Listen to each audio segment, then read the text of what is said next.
Hello, everyone. Welcome back to the TechNet vlog. Hope you're doing great.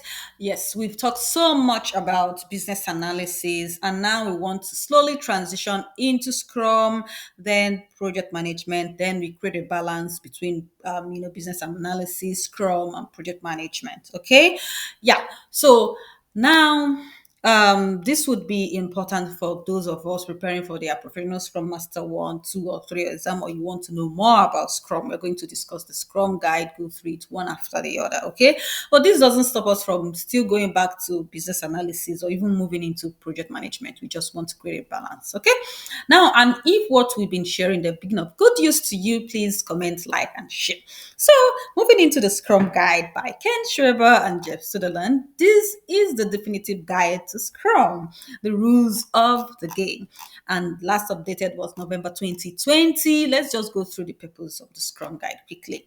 We developed Scrum in the early 1990s. We wrote the first version of the Scrum Guide in 2010 to help people worldwide understand Scrum. So Scrum, they developed in the 1990s. They wrote the first version in 2010. And this is just to help people like you and myself understand what Scrum is all about.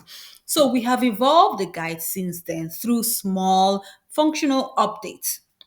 So just like Scrum is iterative, they've developed it bit by bit, okay, through small functional updates. Together we stand behind it. Now, the Scrum Guide contains the definition of Scrum. So whatever you want to, you need to understand Scrum, it is in the Scrum Guide and more too. Each element of this framework, Scrum is not a process, just have this in mind. It is a framework, serves a specific purpose that is essential to the overall value and results realized with Scrum. Changing the core design or ideas of Scrum, leaving out elements or not following the rules of Scrum, covers up problems and limits the benefits of Scrum, potentially even rendering it useless. Now telling you that if you don't follow this, the framework, if you don't include what needs to be included and stuff like that, or the elements, you are covering up so many problems and you are now like not doing Scrum. So we follow the growing use of Scrum within an ever-growing complex world. So as the world is growing, expanding, they are also following the use of Scrum, like how it's being used around the world. So we are humbled to see Scrum being adopted in many domains, holding essential complex work beyond software product development, where Scrum has its roots. So though Scrum has its roots in software development, many people, they've many like areas, work areas, professions have now started like taking up Scrum, okay, maybe law firms, hospitals, and all whatnot in their projects, whether it is IT or non-IT. As Scrum's use spreads, developers, researchers, and analysts, scientists, and other specialists do the work. We use the word developers in Scrum, not to exclude, but to simplify. Just, yeah, those are the forefront, those using it. So they're not excluding anyone. If you get value from Scrum, consider yourself included. As Scrum is being used, patterns, processes, and insight that fit the Scrum framework as described in this document may be found, applied, and devised. Their description is beyond the purpose of the Scrum Guide because they are not they are context sensitive and differ widely between Scrum users. So Scrum fits so many, so many stuffs. It could fit into so many projects. It could fit into so many projects, so many careers, or so many profession. So such tactics for using within the framework, Scrum using within the Scrum framework vary widely and are described elsewhere. So Ken Schreiber and Jeff Sutherland, November 2020. So this is just like yeah, Scrum definition. Scrum is a lightweight framework that helps people, teams, and organizations generate value through adaptive solutions for complex problems. As simple as this definition looks, it is good we break it down so that we understand what it is all about. So now, Scrum is a lightweight framework. So telling you that it is light, it is not like complex, it's not heavy. Okay, it's simple. That it so this framework. So just have a frame in your mind. Okay, This framework that is light, simple, helps people like you and I in different professions, different roles, teams in different organizations and on organizations generate value. So this framework, it helps people generate value.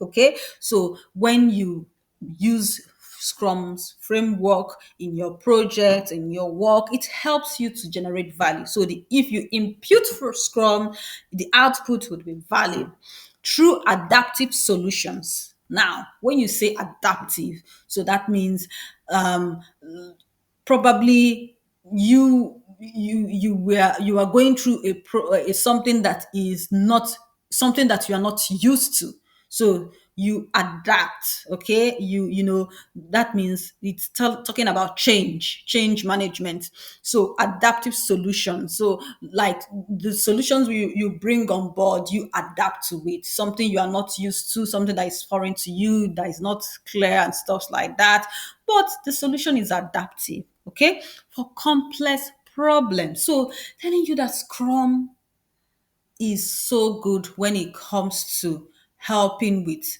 complex problems.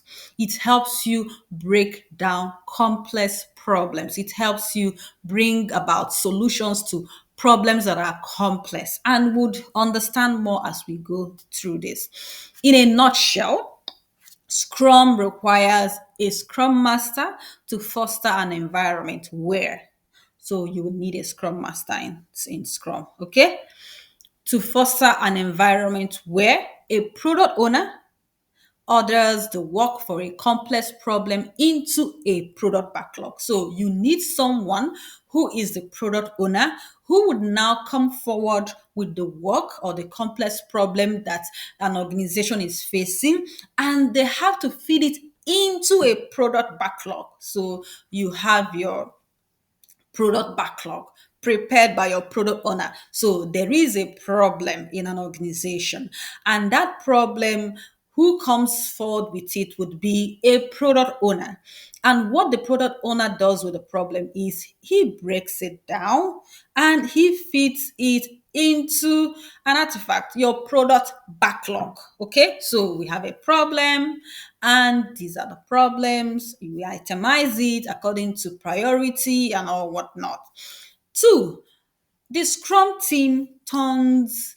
So they're telling you about the environment where you have the Scrum Master and what the Scrum Master fosters. Okay, the Scrum team, that's the development team, turns a selection of the work into an increment of value during a sprint. So the Scrum team, which is the development team, Scrum team turns a selection of the work into an increment of value during a sprint. So, telling you that now the product owner has fed whatever problem, complex problem the company is having into a product backlog. The Scrum team now comes and takes whatever you have in this product backlog, okay, selection of the work. So they're telling you a selection, turns a selection of the work, because you can't finish all the work in a sprint, in a product backlog. It has to be selected according to value, according to so many priorities, or so many it has like whatever you select, it goes through checks and balances. Okay, so they turn a selection of the work into an increment of value during a sprint. So whatever they have selected from the product backlog to to churn out at the end of the sprint, they are churning out value. Okay, increment of value, because you have so many works you are padding into increments. Okay, so this Scrum team and its stakeholders inspect the results and adjust for the next sprint. So now you have the product owner, you have the Scrum team, which is the development team, and now you have the Scrum team and its stakeholders inspect. So when they have churned out whatever increment of value during after a sprint, what happens is that the Scrum team and the stakeholders, the organization, whoever you have as your stakeholders in your organization, you now come together to inspect the result, what you have done, achieved in the sprint, and Then you adjust for the next sprint. Okay, so inspect and adapt. Remember, they said value through adaptive solutions for complex problems. Okay, now the fourth is repeat. So you go through the first, second, third, then you repeat. So it is like a cycle. So I won't give out so much detail so that I won't bore us. Okay, let's move on. We'll see all the details like as we go on. Scrum is simple. You don't need to think it too much. It is simple and straightforward. If permit me to use that. Now, try it as is and determine if its philosophy, theory, and structure help to achieve goals and create value. Just telling you, give it a try, give it a shot, and let us know if it gives you value. If you are able to, solve that complex problem. Because Scrum, you can't tell till you try. You try it out. Yeah. The Scrum framework is purposefully incomplete, telling you this framework that it is by purpose designed to be incomplete. Only defining the paths required to implement Scrum theory. So just comes with the first idea. Oh, we have this problem. Oh, we have this idea. Let's go for it. Okay. You don't really know everything, unlike Waterfall. Scrum is built upon by the collective intelligence of people using it.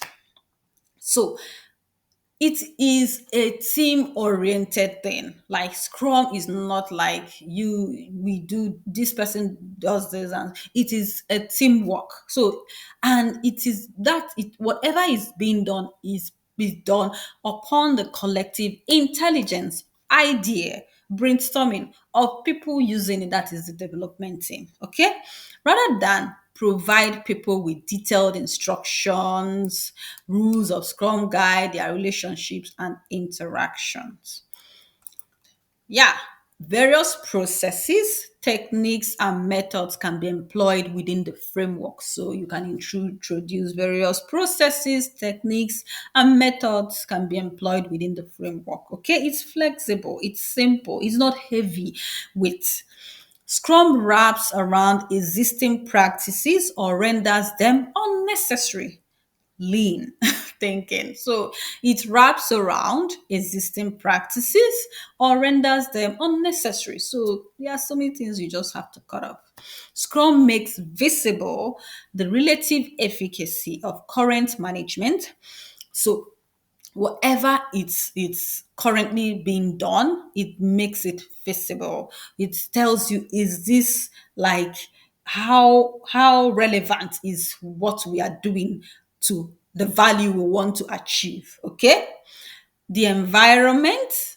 Okay, like in the environment we are doing this, how important, how what does it do for us, what value, and the what and work techniques so that improvements can be made. So in Scrum there are so many whys, because the main thing is value rendered at the end of the day. You ask yourself questions. Why are we doing this?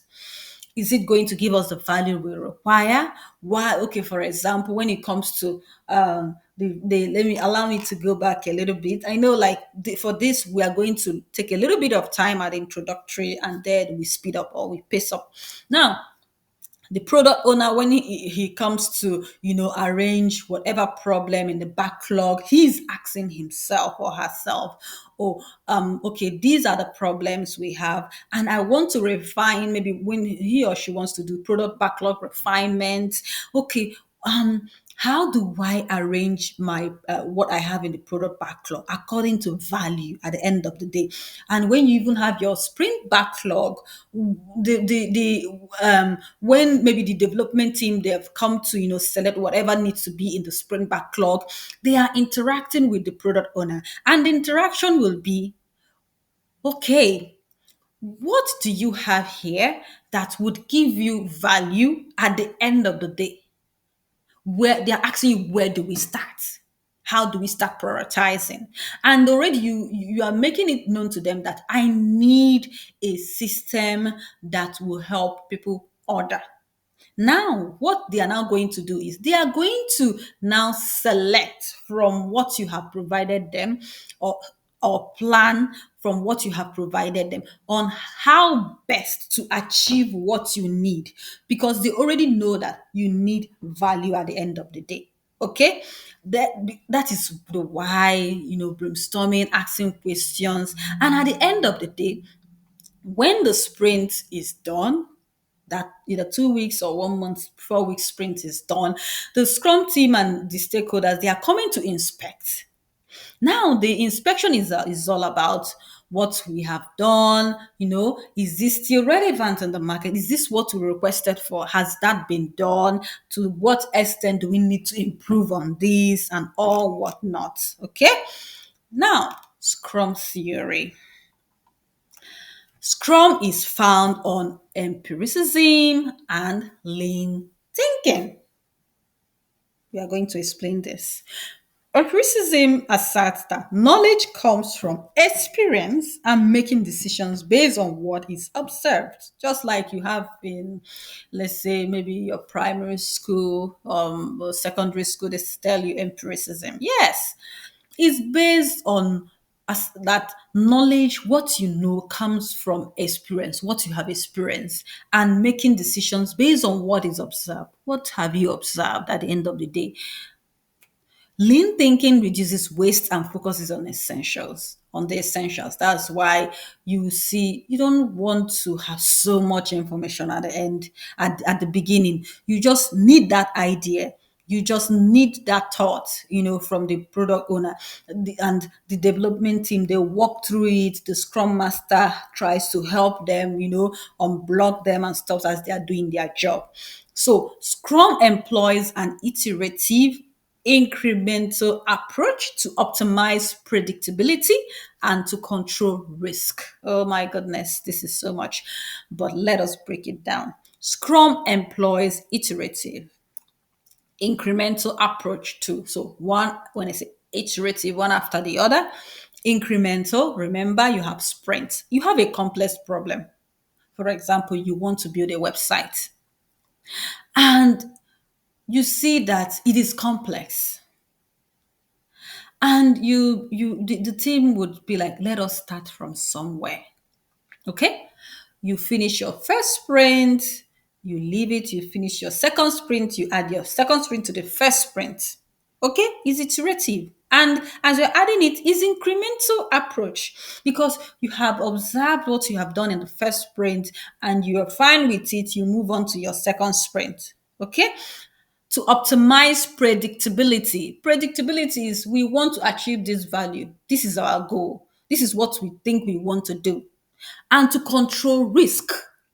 Yes, because as you are doing it bit by bit, you are seeing the risk, you are unblocking yourselves, you are controlling the risk, you are accepting the risk, like on time. Because Scrum allows you to meet as often as possible. For example, you have your sprint planning, you have your refinement, you have your daily stand up, you have your review, you have your retrospective. So before you do whatever, you are consulting, you are, investigating and stuff like that. At the end of the sprint, you are looking at what you have done. And if this doesn't meet the product owners, request, you go back or you add it to the next sprint depending on what you want to do. Okay, so Scrum engages groups of people who collectively have all the skills and expertise to do the work and share or acquire such skills as needed. So in Scrum, the Scrum team is complete on its own because it engages groups of people who collectively have all the skills. you know that is what is assumed. You have everyone in the team, you have all the skills and expertise to do the work and share or acquire such skills as needed. For example, when the Scrum Master notices some skill deficiencies, we go for opportunity training. Scrum combines four formal events for inspection and adaptation. So when they say Scrum combines four formal events for inspection and adaptation, because there is before we can say we are fine with this. This works for us. We think this would work. We need to inspect it, right? We need to test it out. We need to know if it does what it says it does, and then we adapt it. Like it's something we've not done before. Is a change. We now adapt the solution, okay, within a containing event. So Scrum combines four formal events for inspection and adaptation within a containing event. So we have Scrum event, the sprint. That is, the sprint is the event that covers all the Scrum events. These events work because they implement the empirical Scrum pillars of. So these events, they work because they come under the empirical Scrum pillars of transparency. You know what transparency is: things being open, inspection, and adaptation. Inspection, you have to look at it, know this is what you want, then you adapt it. Okay. Now, transparency. The emergent process and work must be visible to those performing the work as well as those receiving the work. So it has to be open, nothing hidden, whether you are the person, doing the work, or you are the person getting the delivery. Everything has to be open. That is why we have our collaborative tools. That is why we have our daily stand up. We have the review, the retrospective, the planning, like refining and all whatnot. Okay, with Scrum, important decisions are based on the perceived state of each three former artifacts. So decisions are made based on the perceived state of its what is the state of our artifact. Artifacts that have low transparency can lead to decisions that diminish value and increase risk. So if your reports, they are not coming in correctly, if your for example, your daily scrum, you are not giving us the feedback as we need them, or there are issues here and there and you're not reporting on those and stuff like that, that means we don't know what is going on. That means we are at risk. Okay. Transparency enables inspection. So when you are transparent, we are able to see in and out of what is happening here. Inspection without transparency is misleading and wasteful. So at times we can even come to inspect. For example, we can even come to do our review and you don't show us what we want to see. Oh my goodness, that is not transparency. It is misleading and it is wasteful because something will still raise its ugly head and we'll see what we didn't see at the initial time. Inspection. The Scrum artifacts and the progress toward agreed goals must be inspected frequently and diligently to detect potentially undesirable variances or problems. This is very important, telling us that artifacts and the progress towards agreed goals. So, whatever we have agreed on a goal and the progress towards agreed goals must be inspected frequently. Like that is why you have daily stand up for us to for the product owner to attend, to make sure that whatever is going as planned and stuff like that. The Scrum Master is sure that okay, these like we are diligent and frequent with whatever. It's not micromanaging. That is why it's 15 minutes stand up to detect potentially undesirable variances or problems. And yes, when we are having these discussions, daily stand up, and the developers are giving update on what they have done today, what they feel they need to do, their blockers and stuff like that, everyone is taking note. Okay. And when we see problems or when we see them discussing what they are not supposed to discuss, the Scrum Master will know how to bring everybody back on track, because we are having variances. When this person is saying this and this person is saying that, everyone is saying different things. We are dictating the problems there and there. To help with inspection, Scrum provides cadence in the form of each 5 events. We are getting there. Inspection enables adaptation. So it's only when we know, then we are able to see, then we agree, right? Inspection without adaptation is considered pointless. Scrum events are designed to provoke change. Yes, Scrum events are designed to provoke change, because true and true, you are able to have those discussions, we are able to see what is going on, and at the end, you are able to accept what is given. Adaptation. If any aspect of a process deviates outside acceptable limits, or if the resulting product is unacceptable, the process being applied or the materials being produced must be adjusted. So if anything goes wrong, we need to call it out on time, then adjust. The adjustment must be made as soon as possible to minimize further deviation, because if we don't call it out early, we keep on getting all those variances and all those deviation. Adaptation becomes more difficult when the people involved are not empowered or self-managing. Very important. Scrum team must be empowered and they are self-managing. They have all the skills needed, and if they don't have the skills, they go for training.